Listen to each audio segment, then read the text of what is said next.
thing with all the series is that I think they're playing to fan nostalgia as much as possible because we're the ones with disposable income. We're the ones that own Disney Plus and stuff. I mean, like, who's going to, I don't know what those shows are called. What are they? Star Wars Celebration stuff? Who's going to that? It's not some 15-year-old kid with disposable income. It's all of us who saw and grew up on the trilogy and stuff, Well, they're trying to draw in that newer market, right? Yeah, but how are they doing that? Well, new characters, different genders and things. These people right? are walking the parks now. Hera and Ahsoka are walking in the theme parks now. Yeah, I heard that too. You got Rey, you got Ahsoka. But I guess who's it for is what I'm saying. Like, if you never watched Rebels, and what's the other one, the Clone Wars? If you never watched any of those stuff, that's like why are you watching Ahsoka? I didn't watch it, and I'm having a hard time attaching to it. Does this retroactively feed that old content though? So, well, I mean, you like this? We'll go back and find out that right? Yeah. I think it has that reverse effect where it's like, well, do you really want to know more about it? You should go check this out, etc., etc. By the way, I love Rosario Dawson, the fact that they're doing this in live action, but nothing holds a candle to the animated one. I mean, she's so that's what I've heard. The quirkiness of the younger version and growing up and then becoming the not adult version, but adult version, is so much better. I've heard that she's been through so much, and now and it's like, well, then don't start the story there because I don't want to see a person all broken down unless she's going to become this awesome, energetic, personality. Right now, she's not energetic or charismatic. I would argue after her return from the world between worlds, her character has Ahsoka shifted the White now. Yeah, Ahsoka the White, right? But she's also I can't help but think of Lord of the Rings with that. Oh, you can't. No, it's an obvious. It's a 100%. Gandalf shift for her, White. Right? Yeah. But her attitude shifted as well. Well, we'll see, right? She was a little more upbeat because she chose the path. And well, I'm listening to too much internet because I agree with what they're saying out there. You're not going to get her confrontation with the big bad. You're going to get all these other things that are thrown at her. And that movie is going to be the big bad. And I believe that if they're smart enough, they're going to have this written as a new trilogy so that it'll kind of fit into the vein of everything. But they'll try that first one out a la Force Awakens, where it's like it kind of does have an ending, but we could go on. You know what I mean? Because they're going to have to test those waters. So if they do this as a movie and everybody comes out to see it, which is stupid because you know what? I guarantee you, I'm not going to watch any of those shows. I might not. I'll still go see that thing in the theaters. I will. Oh, yeah. So if I'm missing World Between Worlds or if I'm missing all this other stuff, I'm still going to be that audience that's going to come out to the theater because that's the problem. He's got to be a smart enough filmmaker to say, well, I've got to write a Star Wars movie that I can't just rely on the subscribers to Disney Plus. I have to do it to everybody. So you got to make it entertaining for all of us. Yeah.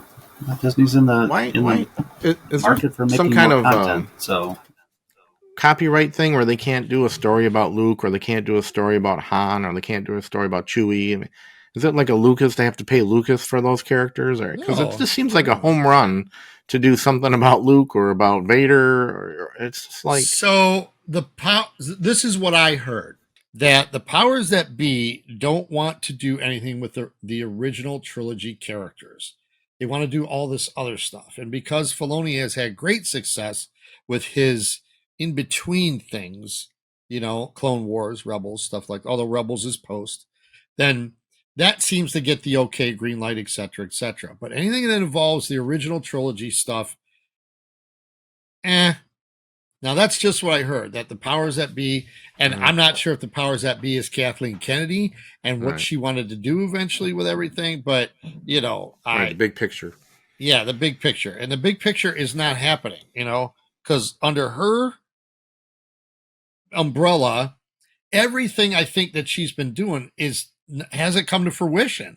The Rogue Squadron movie, I don't know about the new trilogy. I mean, who knows? But when's the last time you heard word from that? Actually, we're not going to hear anything about all that because of the strike right now. Oh my God. Yeah, no. But like Jim said, Jim's the first to quote that. He's like, the best thing that happened to Star Wars is the writer's strike, because we get a break from all this stuff. We get a break. Same thing for the Marvel stuff was we get a break because it's everything too... all that needs a break. And what Barbie and Oppenheimer have shown is shown this summer is that you really don't need past IPs to be successful, I guess. Right? I'm sorry, I'm laughing because I hate that term that they've called it. That Barbenheimer thing.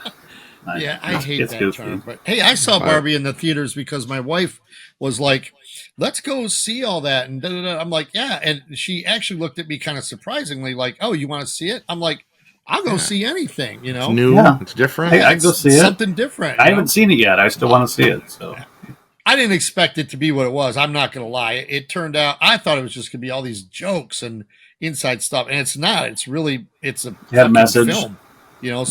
Yeah. So you're like, oh my God. It took something that could have been one note and they gave it, Right. Absolutely. It could have been one note. You could have been like, oh, okay. And it could have died, but it didn't. It actually does, I feel, in hindsight, looking at this now with some time behind it, it actually speaks to a lot of people. It does not speak to me the same way it does to my wife. And that's okay. As it should. As a G.I. Joe movie will not speak to her as it would speak to you. Well, there are well, unfortunately, we already had those and they tanked, so I don't think we're getting those anytime soon. But the thing is, there are many people like your wife out there that will obviously come to the theater, so it's done well because of that. There is a market for that, is what I'm trying to say. There's a new guy on YouTube that I watch. He breaks down a lot of stuff that's really good, and he does a lot of facts, and it's kind of all about how the industry is losing money and stuff. But he picked out the month of March 2023. There were five. I don't even know if there were 5 weeks in March. 5 potential blockbusters that had come out in March of 2023. And he broke down all the monies and stuff like that and the average that you would have spent a month if you were the people that went to all 5 of those. And he's like, in my personal life, I don't know anybody that went to all 5 of those. The audience nowadays picks and choose what they want to see based on all the options and stuff. They make the best choice, Also, those things come to digital or streaming like in 5 weeks. Like I see Barbie are almost going to hit. It's available for digital rent now. Right. It's only been like a month or so, a month and a half. But that's the thing too. He spoke of if something comes to the theater and it tanks, they greenlight it to digital right away in 2 weeks and get some more money out of it. Try to capture that, So nothing sits around like it used to, where it's got these legs, and you're like, oh, I'm just going to keep doing this, keep doing that. And right, take 6 months to go to video or whatever. Yeah, and he really broke down the whole a movie needs to make 2 times its cost of budget to break even. It's really good videos that he has, but maybe next time I'll have his name and stuff, give him a shout out. Well, that's our quick little mini pod on the state of Star Wars and the state of movies.